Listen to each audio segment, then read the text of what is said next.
newest thing is the Trillevallen Banked. It's gonna be a really cool contest. But you see the mountain differently when you snowboard compared to ski. I've been working for Holiday Club actually for 20 years since we started. So every weekend you just need to be up on Åreskutan in some way, and I just feel that I owe it to the mountain because I live here. The reason we have Åre Snowboard Club is not because of competitions. Jacob and I were really clear about that in the start, that we wanted it to be a community, just for fun.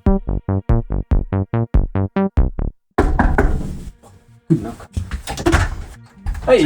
Tjena! Welcome. Good to see you. Hello. Today we're chatting with Patrik. What we know about him so far is that he has been part of Holiday Club since the very beginning.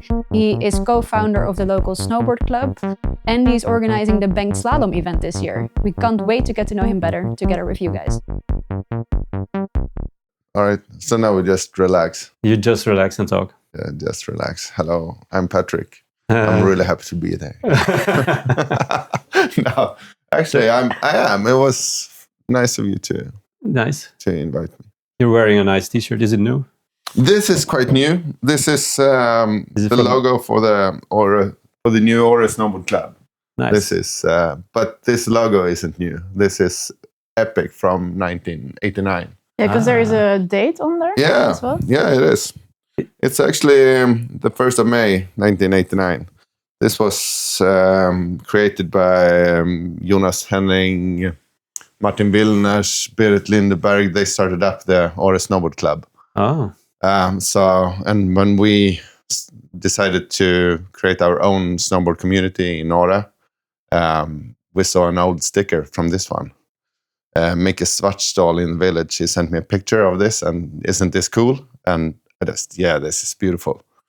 So I spoke up with Jonas Henning, and he was just, okay, it's totally nice if you continue the snowboard club. Yeah, so you didn't. It wasn't transferred directly. There was a break in the snowboard club then. Yeah, absolutely. When me and Jacob Wilhelmsson started up the snowboard club, this was it about 8 years ago? We were part of Åre Slalom Club, Åre SLK.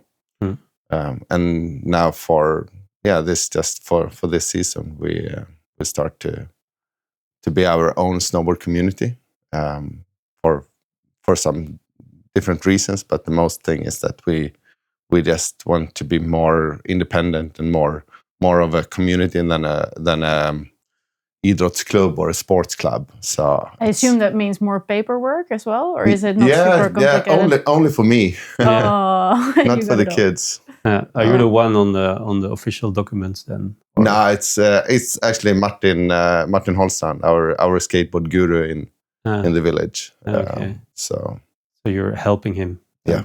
Nice. Yeah. So and what's up for the snowboard club this year? Is there anything in specific that changed now because you're more free, or is it still regular things happening? Not more just the feeling of being in our own community. It's a lot easier for the kids to just see that we are a snowboard community and to identify with and to make fun things. Yeah. The newest thing is the Trillevallen Banked. It's going to be a really cool contest. The Banked Slalom, for listeners who don't know what that is. All right. For us, it sounds like the most normal thing. We've been to a few in Brussels. Yeah, it's one of the greatest ways of competing in snowboard. It's just a chill contest. It's so much fun. So it's basically a slalom course that people keep doing a lot after each other, and then it creates a bank.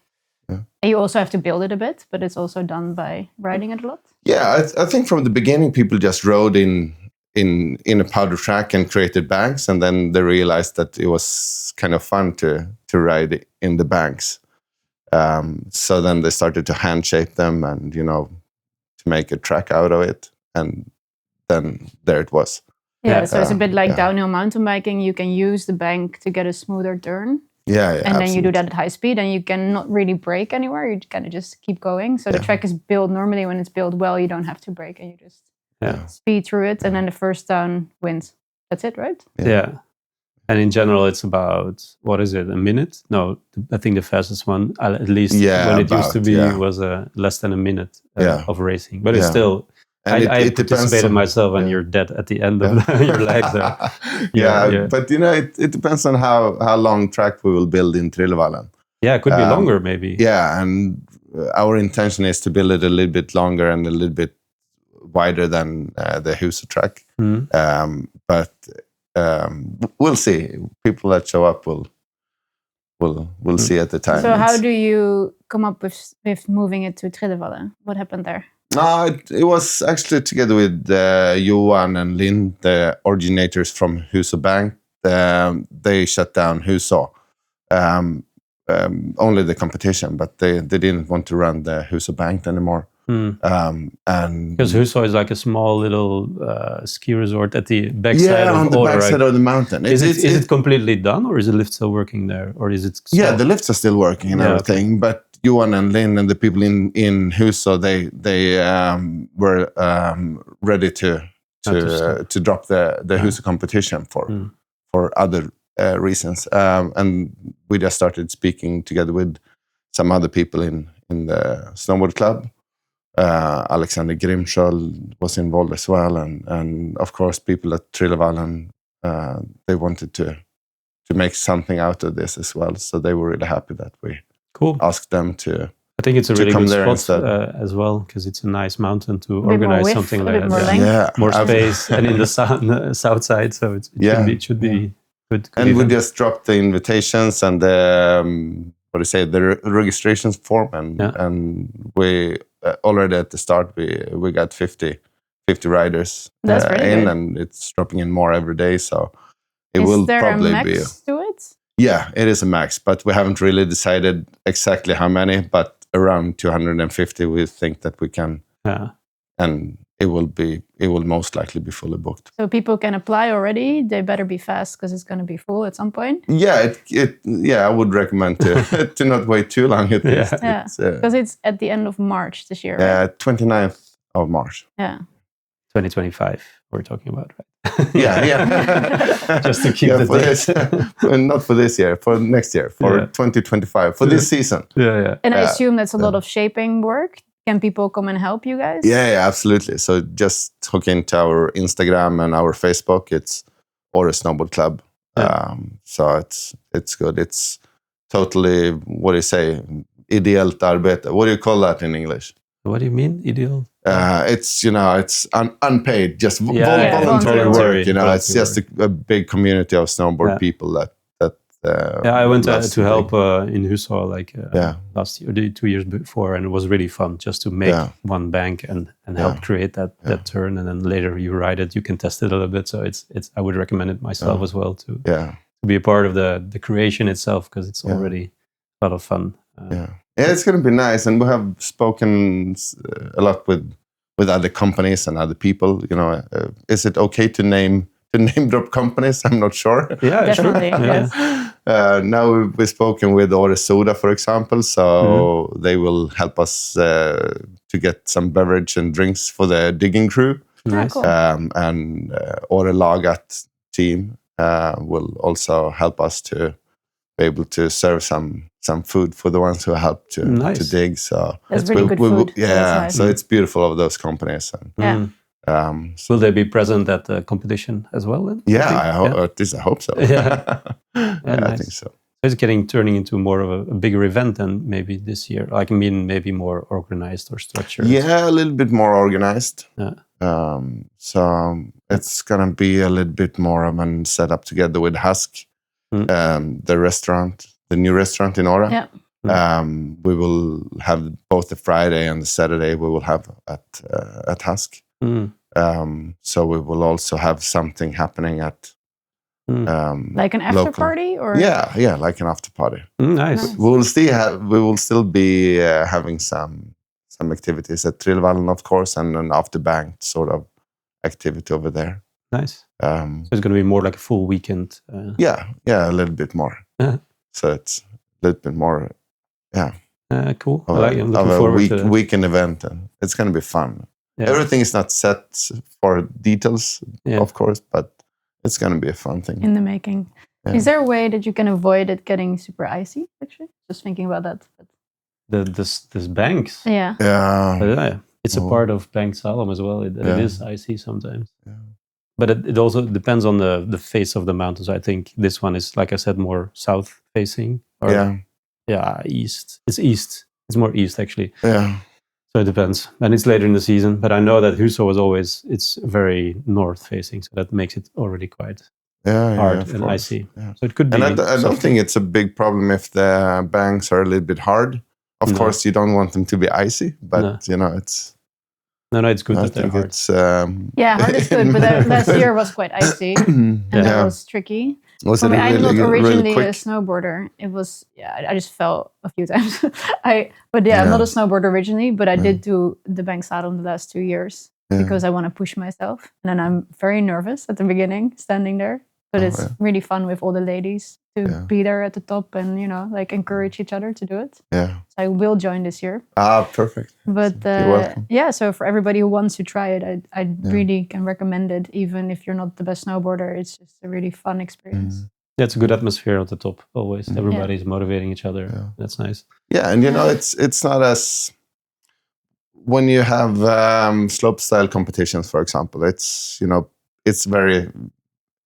You can really see what persons are good or bad in a different way.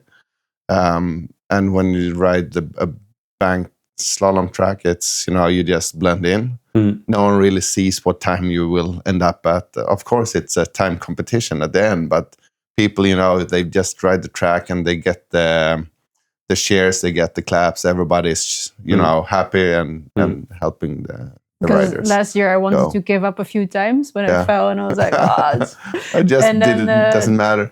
Yeah, because everybody's cheering, you kind of keep going. You're like, gotta get to the finish line. So that was pretty cool. Yeah, so that's why I think it's very good starting competition for people as well that are not so into competitions, and the competition is just a small part of it. It's the everything around. And because I was very surprised the first time we went there. We went to Huso and like, we'll go because we want to experience everything. Not to join a competition, just to have a look. And we thought there probably are maybe 10, 20 people competing. And it was like full of people, but also spectators a lot. And it's like a very good atmosphere. And only snowboarders. While we live in Åre, and it's supposed to be known more, I guess, like a ski resort in general. There's more skiers, in my opinion, at least what you see here. Yeah. And then suddenly there's this mountain full of snowboarders, which was, pretty cool to experience because it gives a different atmosphere. Yeah, we were like, where are they all coming from? Where are they all living? We need to be friends with all of these people. But I think they come from farther away as well, I guess. Yeah, I think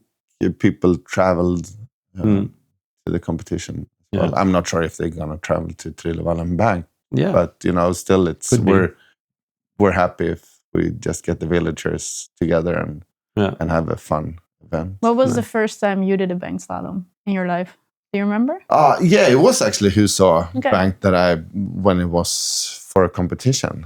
So I have no bigger history. I haven't been up to Riksgränsen Banked, and it's still on my bucket list to go there. But there are some in Norway as well, right? I've seen in again. Yeah, in Trondheim there is one. Yeah, and even later than the Huso ones. Later. Perhaps we need to collect them all to make a circuit. It could be fun. Yeah, it could be very fun. Yeah, with big buses, we'll go to the next event. Beautiful. Yeah. But you have not so many banked slalom courses in Dutch or in Holland. Belgium, no. We don't have mountains. So that's where it stops already. Yeah, we do have indoor slopes, but we never organized the banked slalom inside. It's too small. Yeah. How did you start snowboarding? What happened? What happened? Because we're from a flat country, you mean? Yeah. Yeah. We in general we have a tendency to go to the Alps if your family can afford it and has the time to go to. It's quite close to go to France or Austria on a holiday, mostly like school holidays, Christmas and stuff. But for me personally, I was studying sports science, and at some point I need to decide whether I wanted to do like a tennis education or a winter sport, which was skiing or snowboarding. And 99% of all the students went to the mountain, obviously. Nice. So I just just to follow. And that's why when I actually started snowboarding at 18, so quite late. But your story is a bit different. My grandparents had a chalet in Switzerland. So every holiday we went. Oh, do they still have it? It's now my uncle's. So it's still in the family. Yeah, right. And so I grew up on skis since I was a little kid, a bit like the Swedes, I guess. Yeah. And I always loved skiing. I became a snowboarder because of Tim. That was like a later phase in life. I told her. Yeah, you told me well. I really liked it. But did you grow up in the mountains or were you living somewhere else? No, I actually grew up in Norrköping. So that was my first time on snowboard was in Idre on a hoogie booger. It was just a really random snowboard with hard boots. So I just rode with my old ski boots. What year are we talking about? This must have been early 90s, okay. 1991. So it was one of the first ones, more or less, snowboarding? The first time I snowboarded for that reason. But, it was a cool experience, but I just realized that I think I almost, cried after a while because I just hit myself. There was no snowboard schools or anything. It was, just a place where you could rent. How old were you? I must have been about 13. Yeah, okay. 14, so you went from 13, skiing to snowboarding. You thought, I want to try this, do something new. Yeah. But I have quite wide feet. So my whole childhood, I was growing up skiing. I skied with my wide feet, and it hurt a little bit in the feet when you have the ski boots on. And I thought it was like that for everyone. I thought that was included in the sport of skiing to have, painful feet. Yeah, to have painful feet. So that was the beginning of it. And then the snowboard boots, they were really comfortable. So I just this is what I'm gonna do. So it was for the boots that you switched. Yeah. But then you fell in love with it, I guess. Yeah, of course. But you see the mountain differently when you snowboard compared to ski. I still have my ski boots. I would like to say that I have one skiing day a year, but recently I have only snowboarded. But I still like to ski once in a while. But there are days when two steel edges and a pair of skis are better than a snowboard, but there are very few. And you just see the mountain differently. You just, every little bump or side hit or everything you can find, you just play. And you get so playful. It's the snowboarding that, you keep yourself young in a way, and, you're playful, and it's just different. I just love it. So you've been snowboarding for how long then, if I can count? From the 90s till now, like 30 years, more or less? Yeah.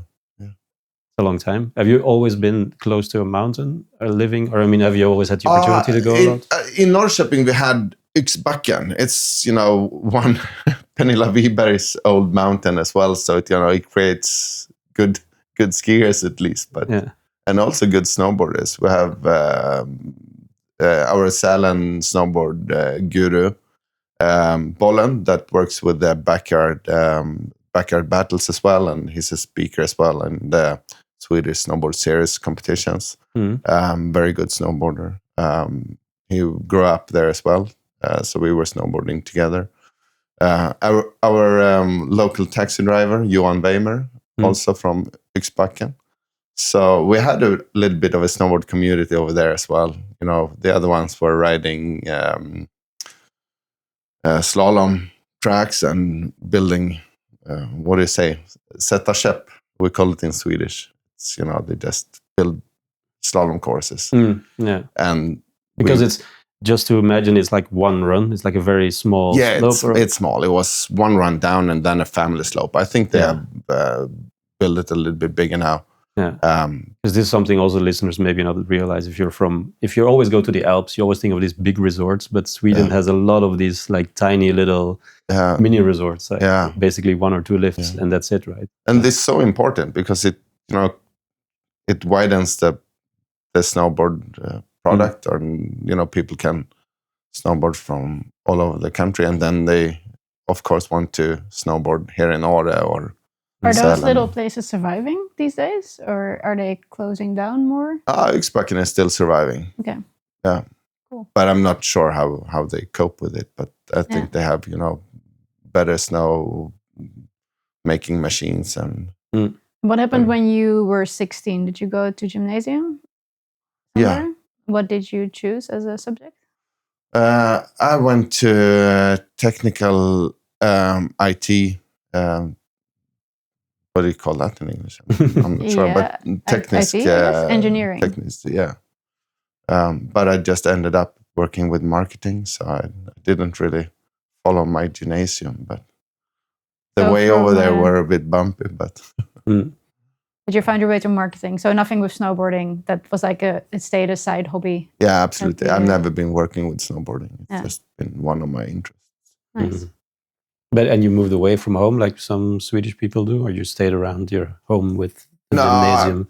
I actually went up to Tromsø together with some friends. Oh yeah, in Norway. Yeah, well, Tromsø is the darkest dark, and it's a beautiful beauty. It's both. It's so cool place to be in. And I was just working to save up money. Went down to visit another friend in St. Anton, and I think that's where I really fell in love with the snowboard. Just the snowboard riding. So you did gymnasium in Tromsø? No, that was in Norrköping. Okay. But you afterwards I moved to Tromsø to work. Okay. Yeah, so it was a really shit work with the fish industry in Tromsø, and it was. But you wanted to be there to experience the snowboarding. Yeah, and just make some money. Yeah. Okay. Did you splitboard there? No. Okay. No, I didn't even know what splitboard was by that time. But so it was just to work. It's a beautiful area, right? Yeah, it was really beautiful. See many northern lights there. Yeah, and I would really like to go up again with the snowboard. Yeah. Did you have the chance to go to the Lyngen Alps? No. Back then? No. Yeah, I've heard about that. That's next level. That's like the Alps, but in the ocean almost. It's like crazy. Steep mountains, but you literally see the water left and right. And you always return back to the water. It's really cool. We always joke that if we wouldn't have kids, we would be living in Tromsø. Oh, right. Yeah. And we spent 3 winters and summers there with the bus back in the day. Oh, so we absolutely love the place. Yeah. We were never there during the heaviest winter months. Like we always arrived end of February. Yeah. And then we would be in the Alps during December and January. Yeah, but that must be wise. Then it's a little bit lighter. Yeah. So that was a good combo. Yeah. Best of both worlds. And it gets light quite fast there. Like at some point every week, the day is an hour longer of light. So in March, suddenly it feels like limitless. You can keep touring, skiing for till 9, 10 in the evening, and it goes really fast. It's real fun. Okay, so you went to Tromsø, then St. Anton. And St. Anton. You did a season there, or you worked there? Yeah, absolutely. We and that's where I met my wife, Alexandra. So we've been together for ages as well. St. Anton is also really a nice place, right? Yeah, beautiful. Have you done many years there? No, we just went one season. I've been back, but there was that season that we did in St. Anton, and after that, me and Alexandra didn't have a real plan, and we just fell in love and just hang out, and we've been together ever since. So you came back to Sweden and stayed in your hometown then, more or less, or did you move up to Åre? We went to study in Karlskrona and Kristianstad. I did my scholarship in Hemavan, so we had the winter season up in Hemavan. Which is where? What is? It's a bit north. Up north. It's also a really nice ski resort in Sweden. In Hemavan, I did the scholarship for a guy called Per Mellström, a really cool dude and one of my inspirations in life. Skateboarder from Stockholm that was working with Hemavan as a marketing manager at the time. and he took me a little bit under his wings, and then I went to Red Mountain in Canada for the next year. And when I was there, I had still contact with Per, and he wrote me that I started to work in Åre for a really nice project. So, and he knew that I was interested in moving to Åre. So he just wrote that if you're coming to Åre, I will have a job for you. And that was with Holiday Club that he had started to work. So that was the beginning of our journey to Åre. And how was your time in Red Mountain? That was heaps of fun. Nice. It was, where I really picked up snowboarding fast. I was riding with, of course, Alexandra and her brother Jonathan. They're really good skiers. So I just always rode snowboard together with skiers. And this time we went to Red Mountain to be in this unique Canadian place where, without all the Swedes, because in St. Anton, we hang out a lot with Swedish people. And this time we just wanted to do something unique. Mm-hmm. So we got on the plane to Red Mountain. And for you who doesn't know about Red Mountain, it's a really small resort you fly into Vancouver and then drive by car for 8 hours and into the mountains. And on the plane, we just hear some people speaking Swedish behind us.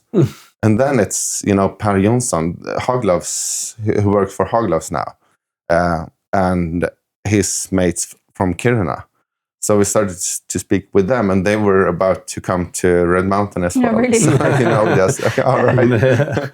So we ended up hanging out with this people from Kiruna. And, Per at the time, he was telemarking skiing and really, really good at it. So it was, it was a challenge for me to speed up with the skiers and the telemarking people. But it was a lot of good tree skiing in Red Mountain. So nice. It was beautiful. But you left the trees and the snow and the big mountains to come live in Åre then. Yeah. And, here, I realized in Åre you need a shorter board because it's so tight in the trees. So you just need to be really quick in turns. Yeah.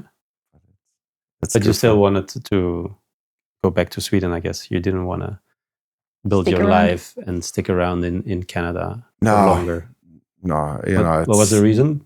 I think Åre, it's just home is home in some way. And Åre was the perfect mix for us because Alexandra is from Umeå.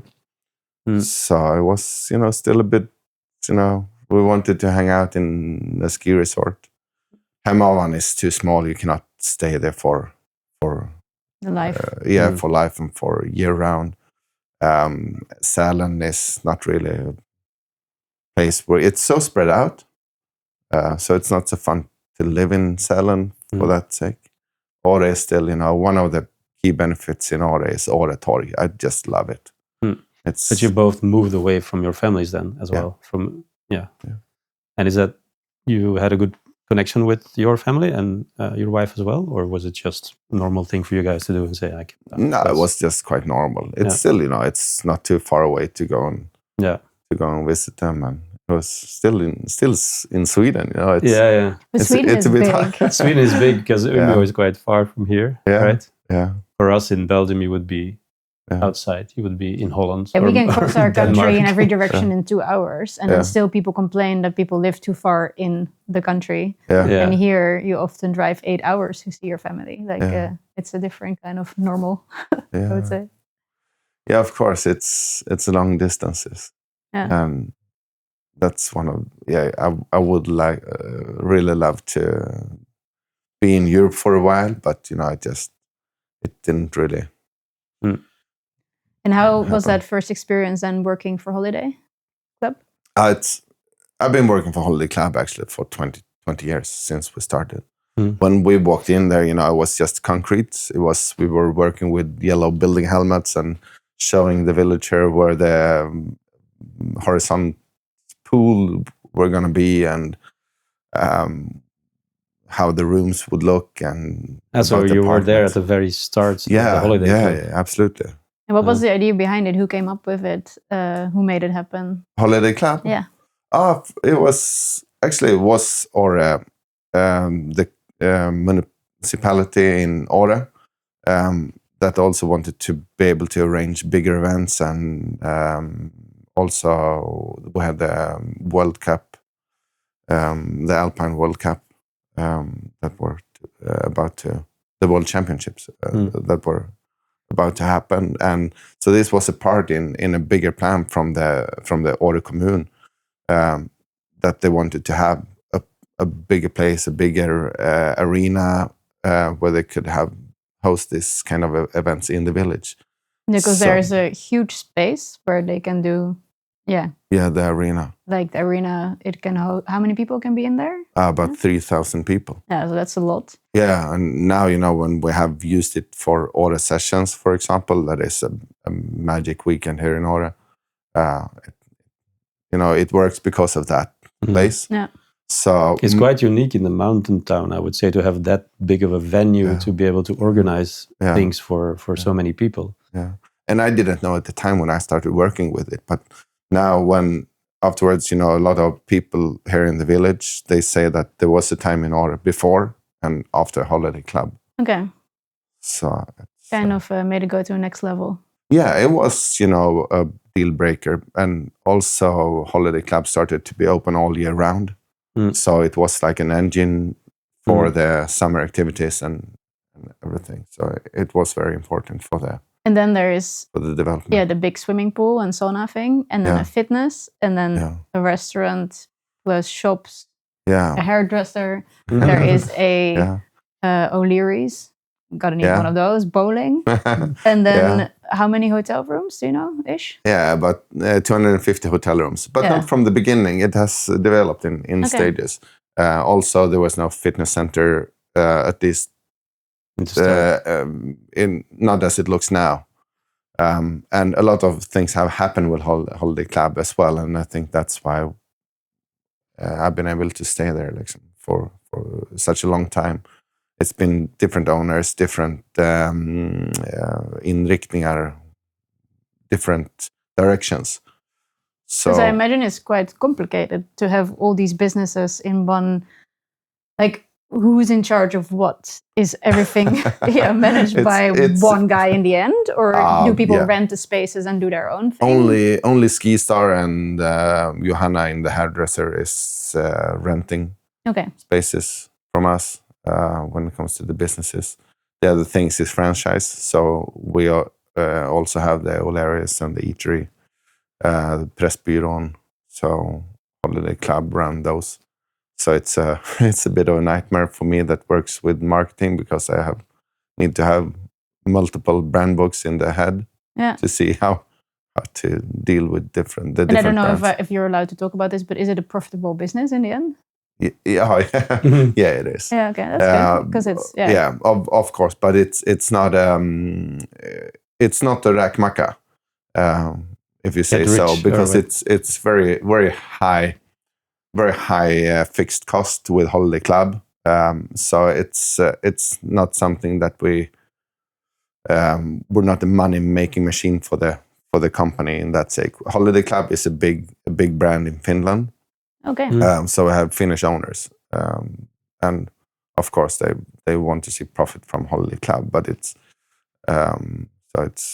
because when I'm in the, not to be too negative, but when I'm in a swimming pool, for example, and I look around, I'm like, there's so many things here that probably need fixing or can break in general. There's just so many parts and pools, and I always wonder where all the money comes from to keep that going. Yeah.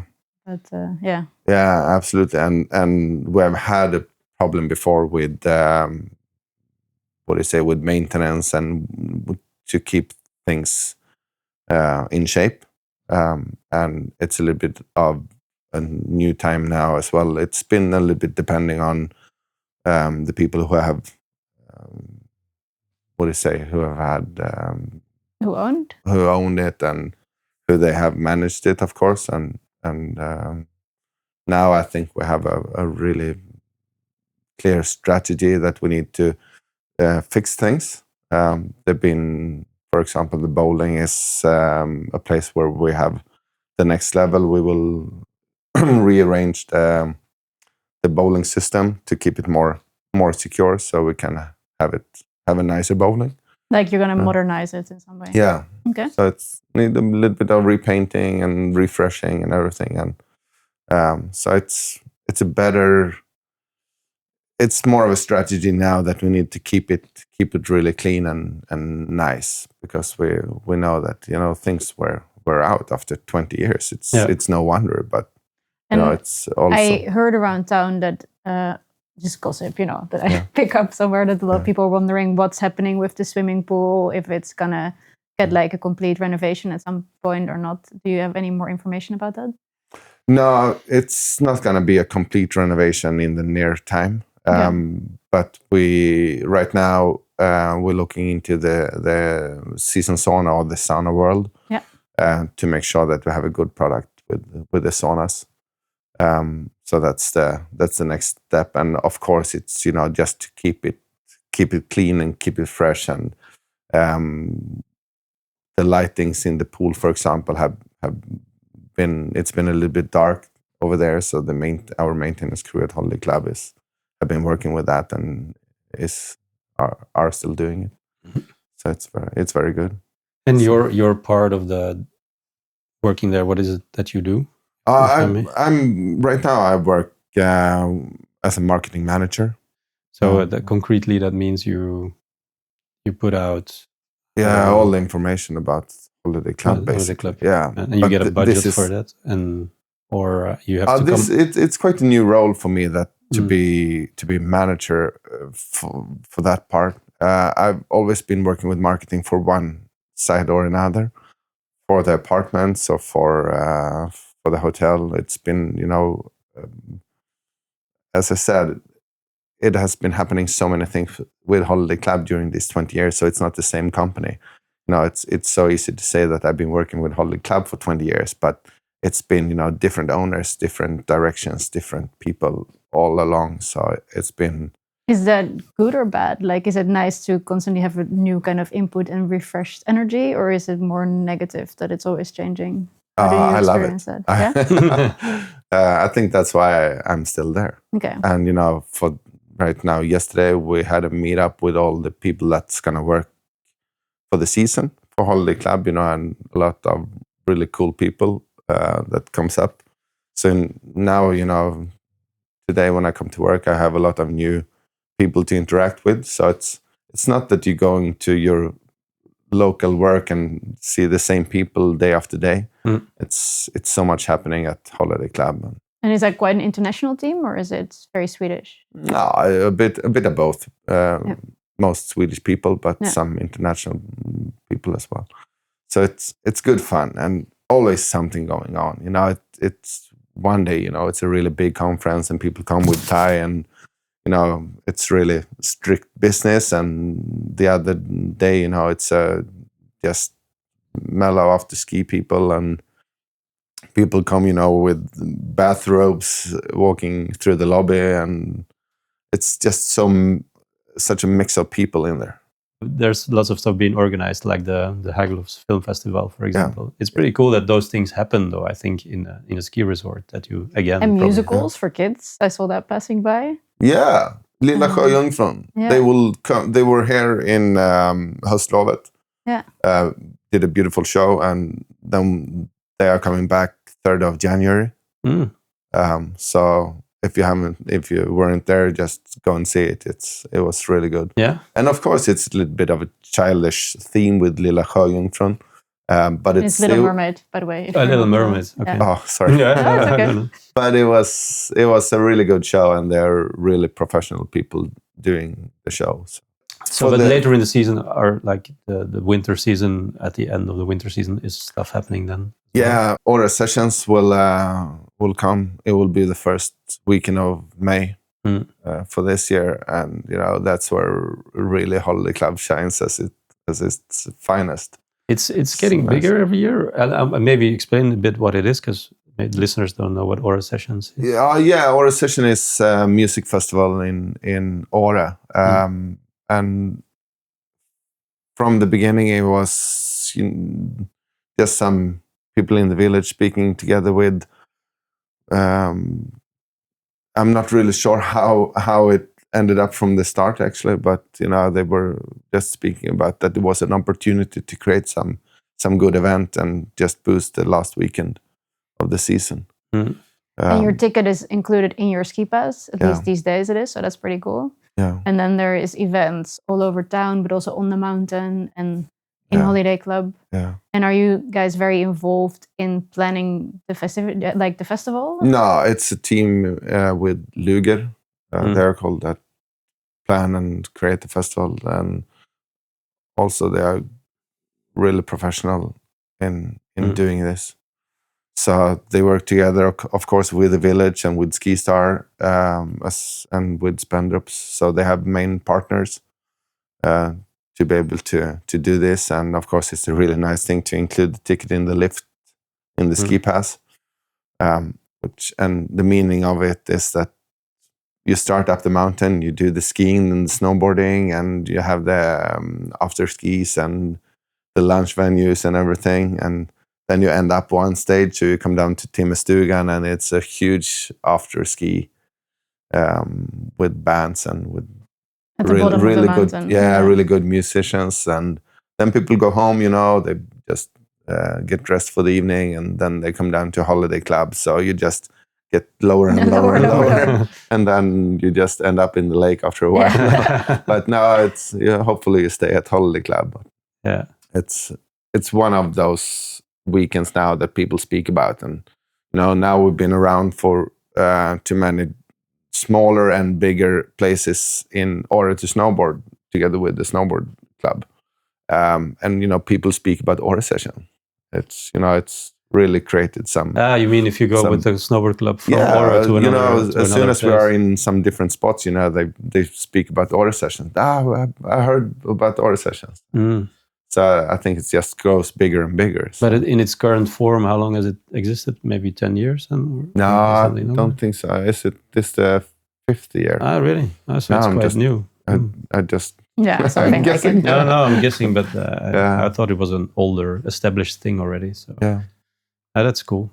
And then 6 years. Something I also find an interesting thing that I never heard about until I came to Åre. Holiday Club also has like timeshare spaces, houses. Yeah. So what I understood from it, if it is correct, is that you kind of buy like a few weeks in a house, and then you can also share it with other locations around the world. Is that correct or not? Yeah. So you buy an apartment, and it doesn't need to be the whole year. It's often divided into 52 weeks. So the guests, they buy 1 week, 2 weeks, or 3 weeks, depending on what they want.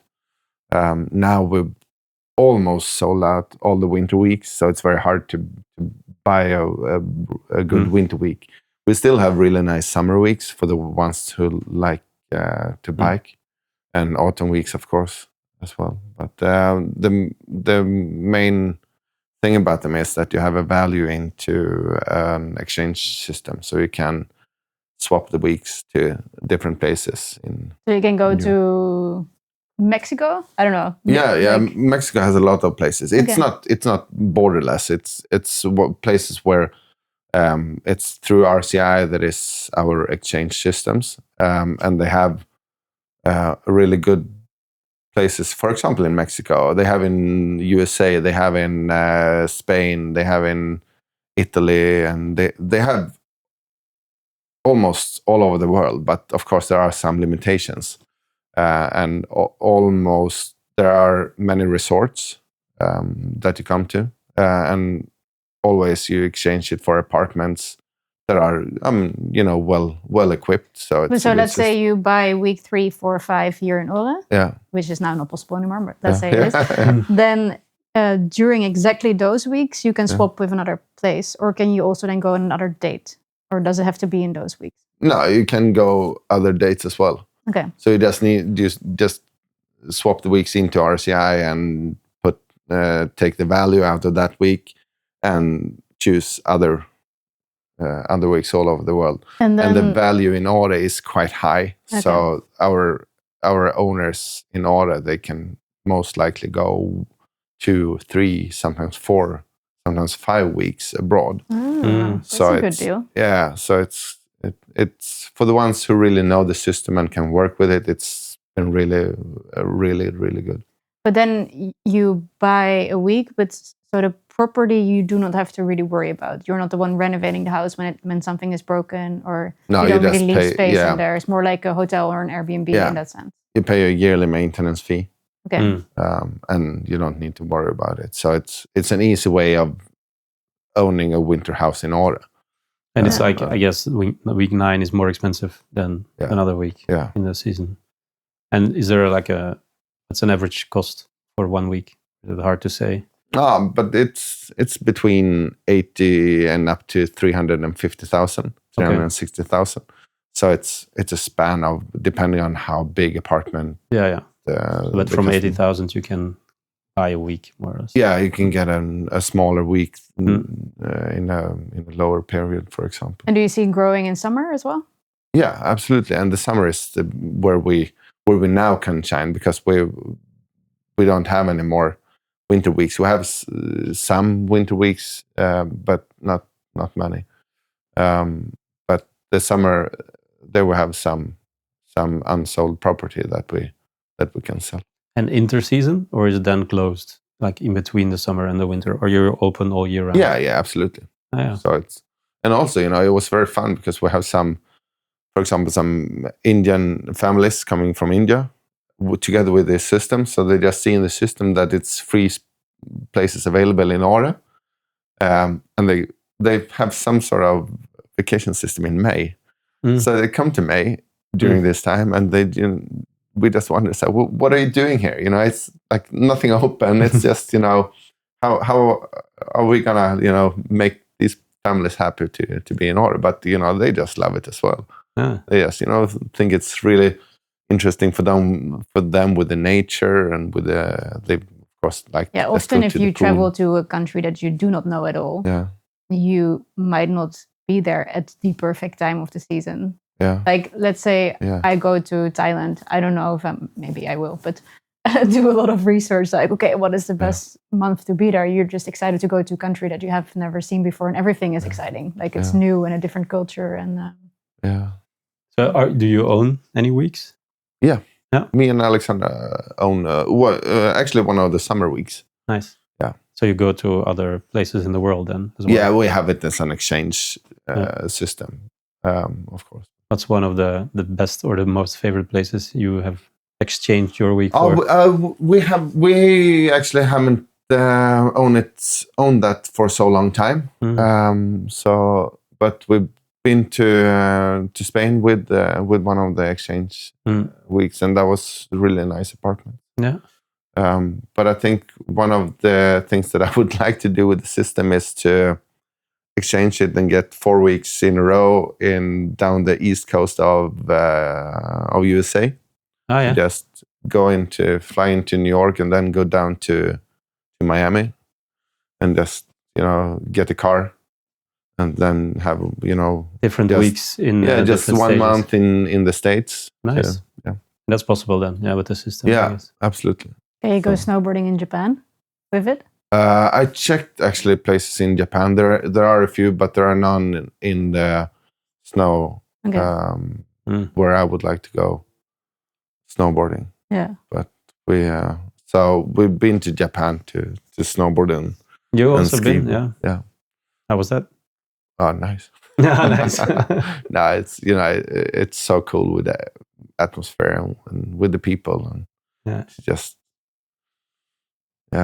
be able to snowboard in, it's so hyped with Japan. We had a few days where it was a really Japan powder as well. It was not the best snow when we were there. It was not, this bottomless every day, but it was a few days where it was really, really good.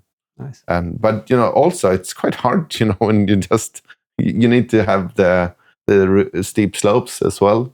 To cope with that amount of snow. So it's too much snow. Yeah, almost. That was.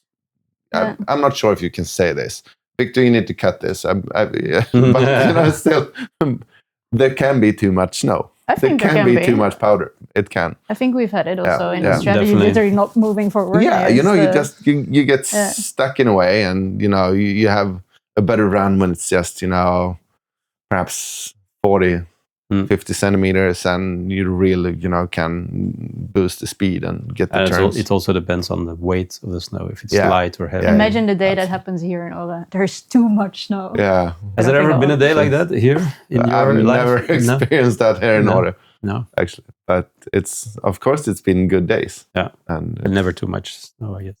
No, not yet. At least we don't have that problem. No. Yeah. Well, there's lots of snow here, but it's just outside of the. Yeah. But Åre it's a cool place to live in, and it's something about the yearly changes in Åre. Yeah.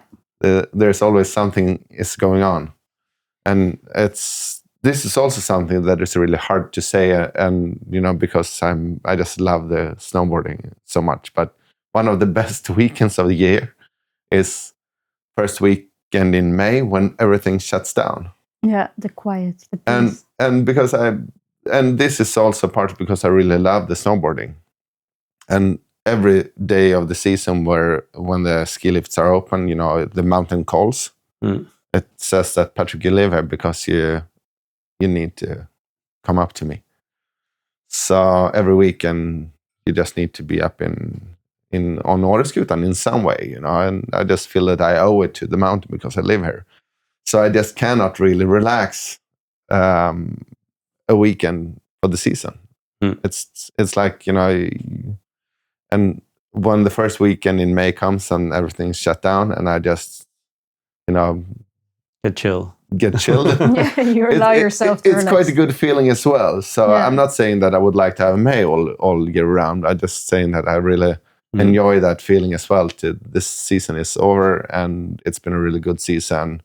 And you just it's good when it comes to an end, and it's also good that you can look forward to the next one. Yeah, so absolutely. It's that change that you're talking about. Yeah, we have quite a long winter season. It's mid-December or earlier until the 1st of May, or this year the 4th of May. So it's quite a long. It's a long winter. And last year was a really long season because we started so early as well. Yeah, 6th of November, the first lift went open. For me, it was almost too long. I was shocked. For me, November, like November till mid-December is a bit my recharging my battery, getting ready for the winter, doing the final paperwork or whatever we have to do. Yeah. And suddenly lifts were open. I'm like, no, this can't happen. I don't have time with this. Yeah.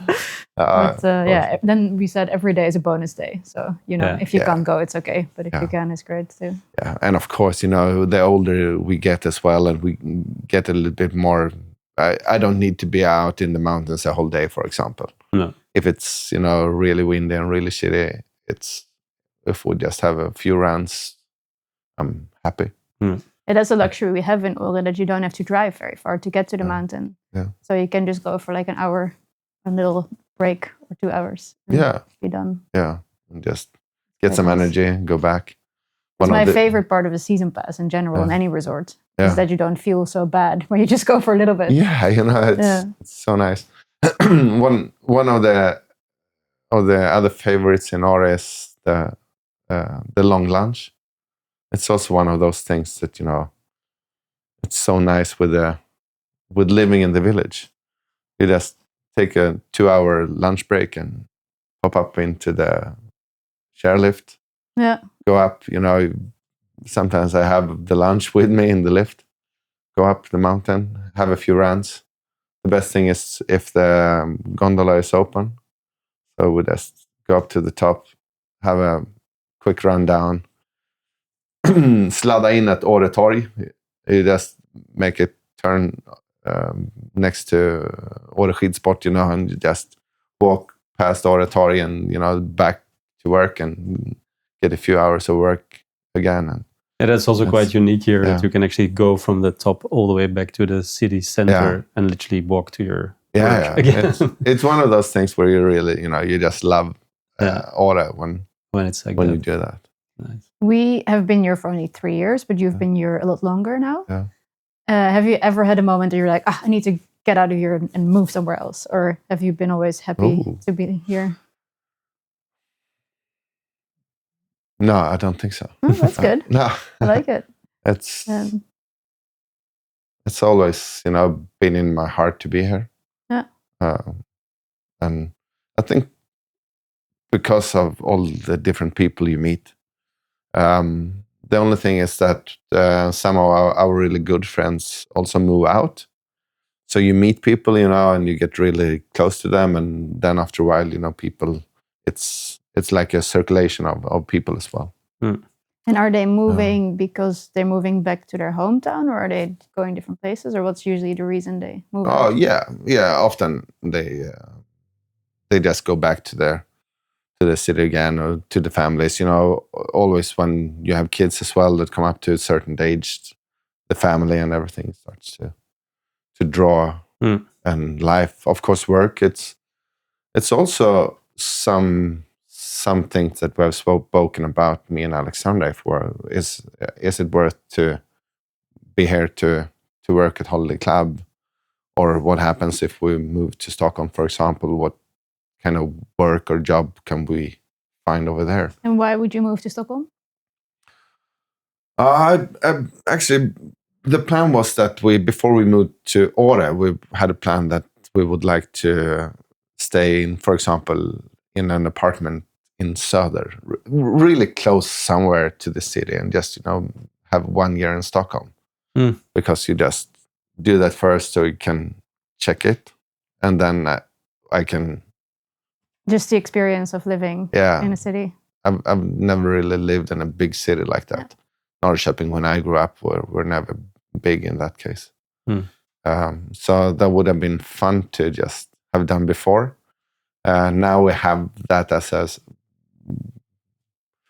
but it will never happen. Now we're gonna stay here. Because you also have kids, right? Yeah. And how old are they? 14 and 16 now. So they're at that switch in their life that they might want to move out, or they want to stay here still? I like them to move out. I would advise them to go and then come back. Yeah. Of course, come back if they like. But they didn't make any decisions. They didn't make any decisions yet. No, not yet. They're still in school here. Colin is in Järpen, and Milton is in Duved. Okay. So doing in Järpen? Is he in a... Yeah, he reads economy. Okay. So we'll see where he ends up. And he's really both are really into snowboarding as well. So Colin is free riding more, so he will be competing in Norway this season as well in some of the free riding competitions. Cool. Milton is riding Swedish snowboard series. So actually, right now he's in Gällivare with Åre Slalom Club, and one of our family members, Andy Weiss, he's up there right now taking care of our kids while we are here. So it's really nice. So the Snowboard Club also goes to competitions and events all over Sweden and Norway, or how do I see that? Yeah, absolutely. And it's the reason we have Åre Snowboard Club is not because of competitions. Jacob and I were really clear about that in the start, that we wanted it to be a community, just for fun. Still, we see that lots of kids, they like to compete. And we say that if they not by the father, standing there and saying you should compete, but if they want to compete and feel that they're comfortable with it, we will also support it. So we have a group of families as well with the Köhler family, Formgrens, that are helping out with making that happen in general. Making it happen with the competitions and everything. And we have a really nice crew with families in Åre Slalom Club that helps to make everything happen. So let's say a kid here is a snowboarder, is 10 years old, and his or her dream is to end up in the X Games one day. Yeah. Do you guys think you can help to get them into the right direction for that? Yeah, absolutely. Cool. Absolutely. So it's a dream for some of the riders. Yeah. And we have some of the best snowboard riders in Åre riding for Åre Slalom Club. So we have Adde, Matte, Pontus, Daniel, Ida. We have a lot of our snowboard coaches that are really, really good snowboarders that inspire the riders. Yeah. And it's not that they stand there and say that you need to lean more on your toe edge when you're doing the 720. It's more that they, show them, just ride with them, make the inspirations. If they ask, they also get advice. But it's a very, unique way of learning. So more somehow. by inspiring each other than by saying, okay, we're going to do this training and you're going to focus on that and you're going to And it's we really see throughout the season that the kids that ride with us, they just proceed to next levels all the time. But it's not because we're standing and being just because of their consistency. They show up every week and they have fun together. Yeah, and they just do it on their own will. And we said that if you just come this winter and snowboard with us for one day, we are so happy. Yeah. But, it's nothing that is you need to come every Thursday and so on. We have Thursday is our snowboard night. It's in Bräcke, and we do it between 6 and 8 usually. Yeah. So we have. It's also quite cool and original in a way, because not that many ski resorts open later in the evenings, and they do that here, especially for the club as well. Absolutely, and many thanks to Ski Star that's possible. Provides, makes and everybody's welcome. Preferably, they pay their membership through the website. You need to be a member to get the insurance right. But if you want to come by and just try it, you're of course welcome. And what if you have a kid? You live in Åre. You have a kid who likes to snowboard but is not really into jumping. Yeah. But wants to become a better snowboarder. Is it then still worth coming to the Thursday evening? Yeah, absolutely. We also just ride next to the jumps and next to the rails and just have fun. Yeah, okay. So it's just a matter. And the fun thing with the Thursday evenings is that, there are families as well coming. So it's not that you come and drop off your kid. It's you come and you snowboard together with us. Yeah. So it's just for everybody. Nice. And is there like an age limit at all? It's activity that has a focus for the kids. We always have them as a first. So between for example 8 and up to 16 is quite common to be there. And the ones we are focusing on a little bit are the kids. Yeah. But it's also open. welcome for elder people to come there, and be a part of the community, because it's so important that we have that kind of inspiration for the kids as well. And it's just only good snowboarders that inspire. It can also be people that are not so good snowboarders, but they still are inspirations with the way of just being a snowboarder. Yeah. So it's also important. Is there anything you see on the horizon, like maybe in 5, 10 years that you see yourself doing with the snowboard club, or like you would still evolve it, or is it just what it is and see where it goes?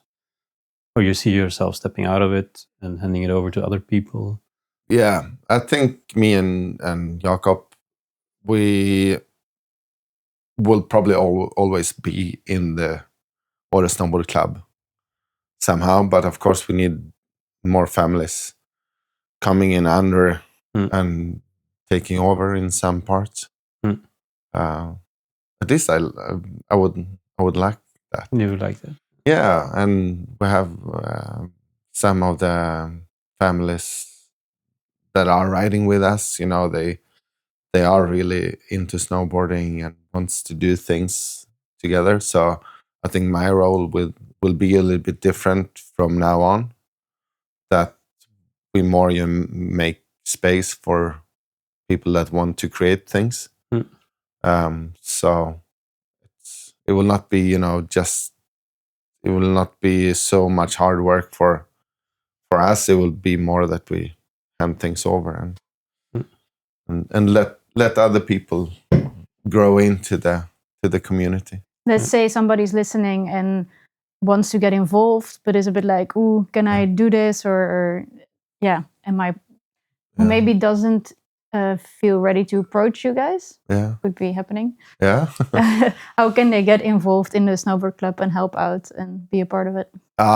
Just come along and snowboard with us on Thursday nights and on Sundays, and just start, to be more interactive with the kids and to see where it can. So just show up. What it can lead up to.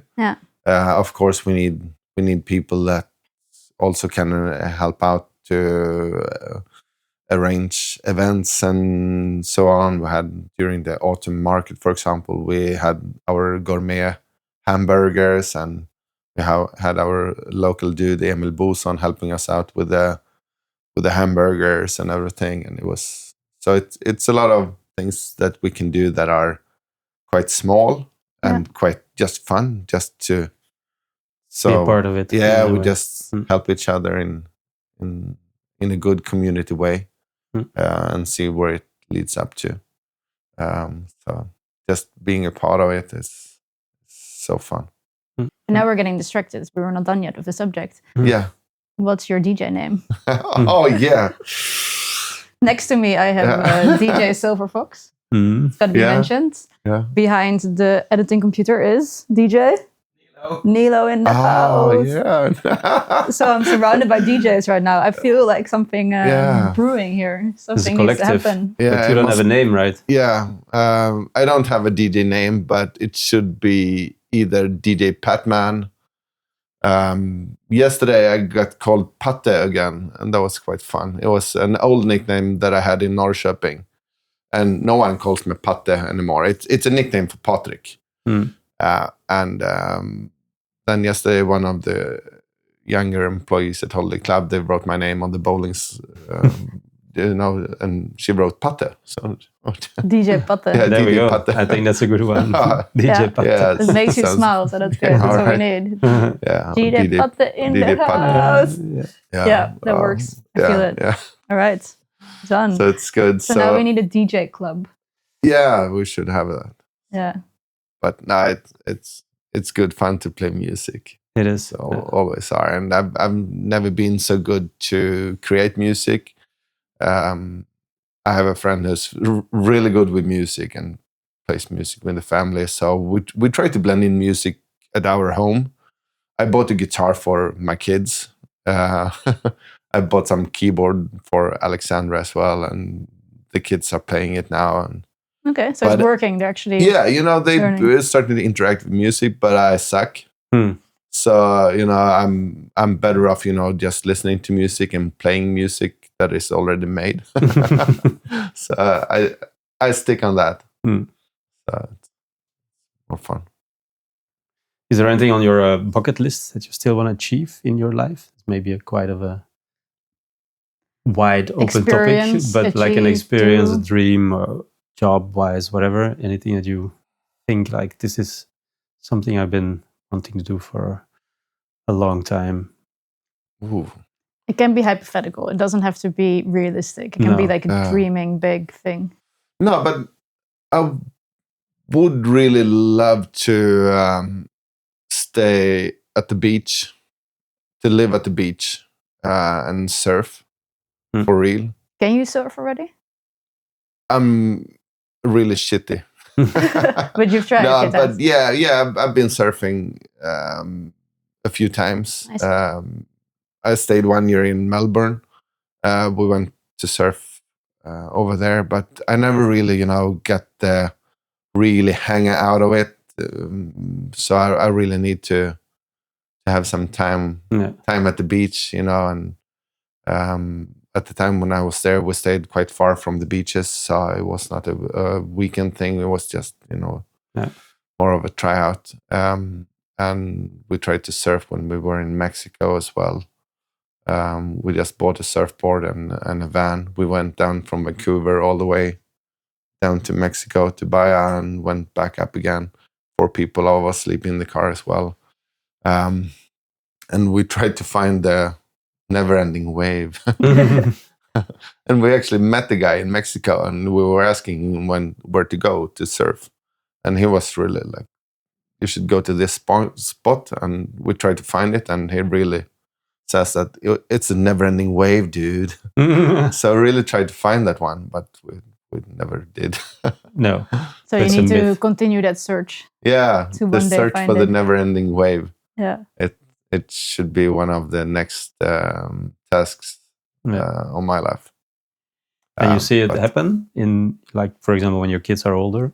Yeah, absolutely. But of course, as I say, we will never leave Åre. No. But as temporary. Yeah, but just takes 4 months or just whatever, and just. But if you think of a good place to go surfing now, like in that wildest dream, what location are you thinking of? As long as it's a beach and a palm tree and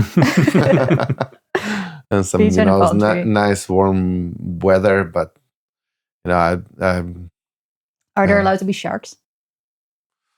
I would say no then, but of course it's quite hard to be in the oceans, and because when I was surfing in Melbourne, I was in the water, and as I was looking around constantly, and my friends from school over there, they just drop it, Patrik, drop it. I was afraid of him, and then I realized that I cannot do this if I'm gonna to look around and look for sharks. It's you just need to cope with it and just relax. So you did. Yeah, so I just relaxed, and and you're still here today with all your so limbs I don't attached. think sharks is the main problem when surfing. I think it's a very small risk. So, but still it's a risk. And it's a harder risk when we're up in the mountain. We have the risk of avalanches, and of course, but it's more there you can calculate for the risk as well, and you can maneuver it and take decisions based on other things. Of course, when you're in the water and the sharks come, it's less in control. So of course it's a little bit of a different risk. When I went surfing in Australia, I never really thought about it in some way. It just wasn't even on my mind. Maybe I don't know.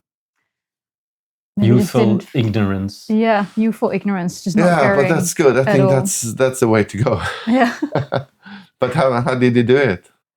It was okay. But, I'm not the best surfer. I do little small tiny waves. It's not an easy sport to learn, I find. So we also need a long, good month in warm water with a good wave. We should practice a lot. And, find the endless wave together. So I'll join you need to buy that bus back, and we go on the trip. You can buy a new bus. Yeah, it would be lovely. Just not as because it was our job. But then just with friends, cruise along the coast. I can see this happening. It would be beautiful. Let's do it. Yeah. So what's your plan now for Åre and? We are not leaving. Also, we feel the same. We feel at home here. So we're definitely created our base, and we might as well go somewhere for a period in our life, but we're definitely staying for now. We have some plans, and things always come up. And one of the things is maybe we want to go to Africa with a car from here. Nice. But we'll see how that goes. And our life is one big random advance together, and it's always fun. But now you sparked a new idea, so Actually, I spoke to some other friends and for about a week ago about the car ride to Sahara. You mean the race? The race. It used to be Paris-Dakar. Paris-Dakar race. Apparently, it's another setup for that race with just older cars. Okay. It's like folk race, but you do it Paris-Dakar style. So you have an older car, and you have a more of a community run. So you ride the same way through the desert and through all adventures and everything, and no one gets left behind. So you always need to have a spare seat in the car to get passengers in, because if the car breaks down. And that really looked like a nice. Sounds like fun. Yeah. That could be fun as well. About Africa. Yeah.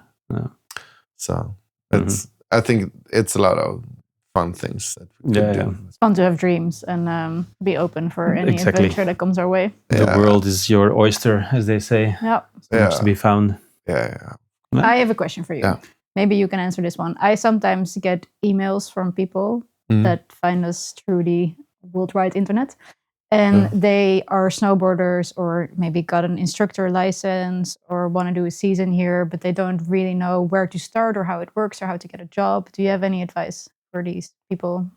If they want to come to Åre specific or... Yeah, they want to snowboard and work here, but they're a bit unsure where to start. Maybe because it's Swedish and it's not like the Alps, so it feels exotic and different. I don't know why it is that they're scared, but do you have any advice on where they should start? Just start with low expectations and just get into every work that you can.